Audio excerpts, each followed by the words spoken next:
Mainstream media finally starting to turn against the idea of a cashless society.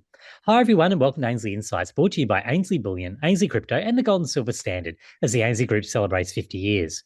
Today, we welcome back Branko, who's taken what I consider to be a very interesting topic to discuss and written about it today, the role of cash and whether the cashless society is inevitable or requires some deeper thought before going all in. How are you going today, Branko? Yeah, good today, Chris. Thanks for having me back on. Keen to talk about today's topic. I think given what's happened with this outage, it's made me rethink. Previously I was a bit of a lazy guy with, I'd pay by a card and all this and bring my phone out and just pay with my phone. But now, after this IT outage and going through, some of the stuff, it's pretty convincing, I think, to move back to cash. And that's such a good point. And I'll come back to this later in the discussion because that's where I'm really struggling as well. I'm sort of an advocate for, well, we still need cash, we need other forms, but at the same time, what do? First thing I do is use my phone everywhere. And so it's a tricky one. But to start us off, look, you talked in the article about the mainstream media, and I thought this was an interesting point because you're really highlighting that they've played a very significant role, really pushing against cash for a long time. They've been very much on the side of this cashless society and the benefits that it brings. Do you maybe want to give us a little bit of background of what you see as the media stance there, why they maybe take that angle, and what that might mean with this current shift in their perspective? Yeah, so just like today, or let's say last week on the Daily Mail and a few other UK papers, they were all like coming out very against cashless society. And that was interesting because it's very different than what they normally do for mainstream media. And I've actually got a couple of like very interesting historical examples of this. So one is like back in 2007, right? This is way before it was super common.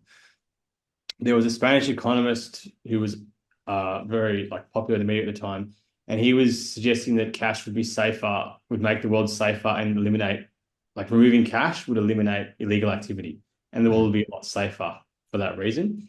And there was a big one in 2013 where a MasterCard sponsored study. So obviously straight away, you know the angle that this is going to take.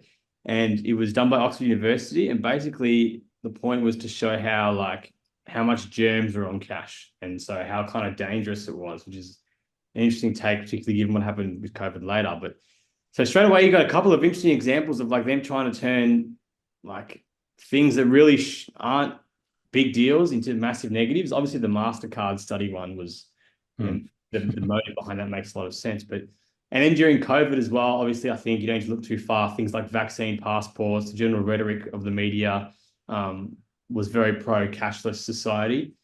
And now it seems like we're kind of turning, given the IT outage that happened last week. I think a lot of people, including me, kind of waking up now and like, hey, we need to take this very seriously. Like, given the fact that this wasn't actually a cyber attack as well, it wasn't a nefarious actor, it was just an update by CrowdStrike that caused this, makes it even more compelling for cash.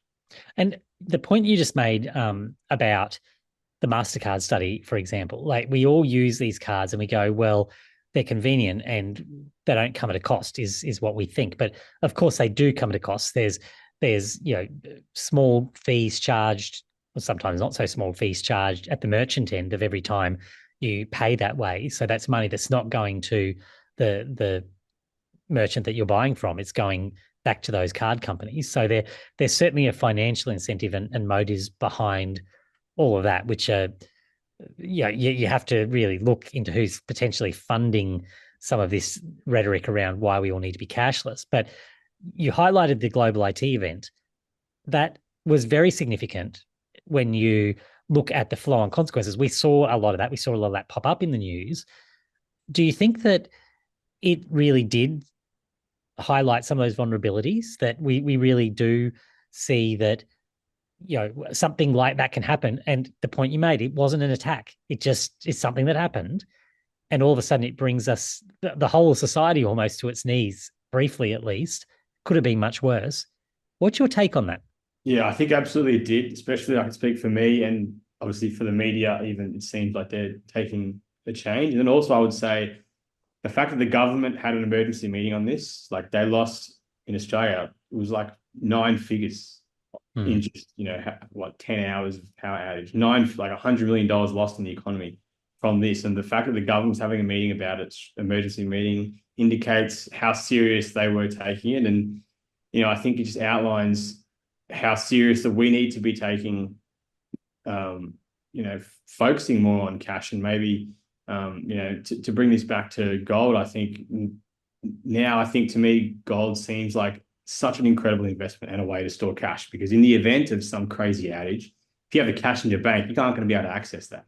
But if you have some, precious metals that you can get, obviously then you can potentially sell that for cash or barter or whatever. And that would have sounded crazy to me, to be honest with you, to some extent a year ago. But after seeing what happened today, now I'm like, shit, maybe I need to buy some like small silver metal pieces, because who's to say that if there actually is a cyber attack, remember, this wasn't a cyber attack, if there was a cyber attack, that we wouldn't be in a situation where we wouldn't have cash or we wouldn't have card or the ability to engage in normal transactions for a few days. And then in that case, we would require some precious metals or cash. And we have seen this repeatedly over recent history. There is a lot of fragility there in our cloud infrastructure, internet infrastructure. We experience that. I think every business experiences that, where something happens somewhere along the line and you're shut down. We've seen it from the biggest businesses on the planet to the smallest, all having issues when that happens. So it's not like it's unfamiliar to us. It's not. You could argue, for example, when we went through the pandemic, you could say, well, pandemics don't happen all the time. So as a society, you give them a low probability. You don't really think about it much. When you're talking about this sort of stuff, it does happen pretty regularly in different forms, where you can't access your bank, can't access your money. But we tend to be complacent. And I think that comes back to what you mentioned at the very start, and where I get a bit stuck with this, because we kind of know that we should be doing better. Like, we kind of know, well, we really should have some cash or whatever on us. But how many of us do that? I believe that, but at the same time, like I said, have my phone. Now that I can Apple Pay and it's all connected through, there's a lot of risks there. There's potential cyber attack risks. There's infrastructure failure risks. How do we get around this? How do we change public opinion? How do we change behavior that makes people take it seriously? Because the convenience factor, anyone really has to admit the convenience factor is pretty strong. Yeah, I think number one, obviously merchants need to accept cash again, which a lot don't, which is insane. And also, I think if these events continue to happen, like we have one again in a few months, that's going to significantly change public opinion. Because right now we can say it's a once-off. I don't necessarily think that. I think this could be, not something that happens all the time, but who's to say it might not happen a year from now? You know what I mean? So if we have these events more frequently, that will obviously significantly change public opinion. And the fact that the media now is jumping on this bandwagon is significant. It is like, generally they are obviously very, very pro cashless society. All media is kind of been that way. And fun fact, actually, they always push like CBDC, central bank digital currencies, for example, and they actually trialed that in Nigeria a couple of years ago, and it failed miserably, which was great to see. So, even with the media push, public still seem relatively against it, but the convenience factor is, the big hurdle for us.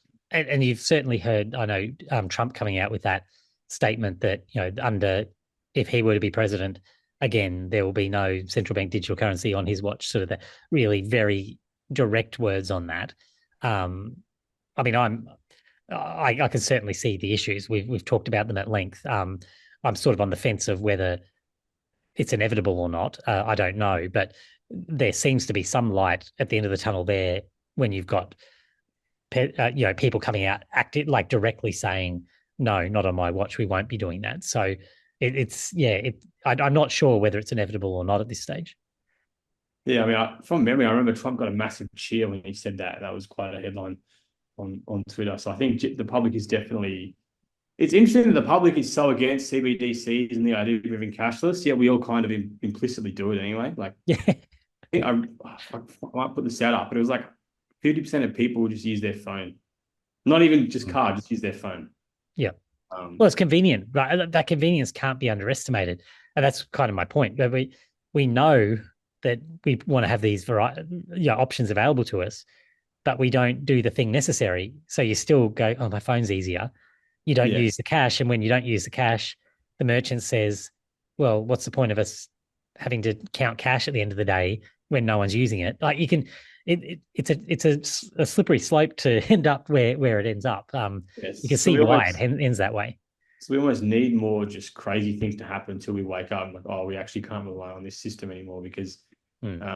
there is a single point of failure, which is a big thing that kind of came from this was a single point of failure that wasn't a hack, it was just an update. And then if just one tech guy who put in some faulty update can destroy the economy, like it's a significant risk that no one's ever considered really prior to what happened last week. So definitely a big lesson for me, and I think for lots of people that we just get back to cash. And again, I think it makes precious metals a more interesting investment just to have that kind of safety net. And in the event of something crazy, you can't access that money in your bank, you've got some precious metals you can potentially use. Yeah, and a big benefit of that, particularly at Ainslie, we still have that ability to sell your precious metals for cash. Buy precious metals with cash. So at least we're trying to keep that side of things going. But yeah, a challenging one for sure. And let's hope we don't have another event, but it seems like it's inevitable at some point. So anyway, Yeah, thank you for your work on that today, Branko. Really interesting topic, and I think lots of people enjoy sort of thinking about that and discussing that. So thanks for your work on that. thanks. Thanks everyone for watching. We'll chat again soon.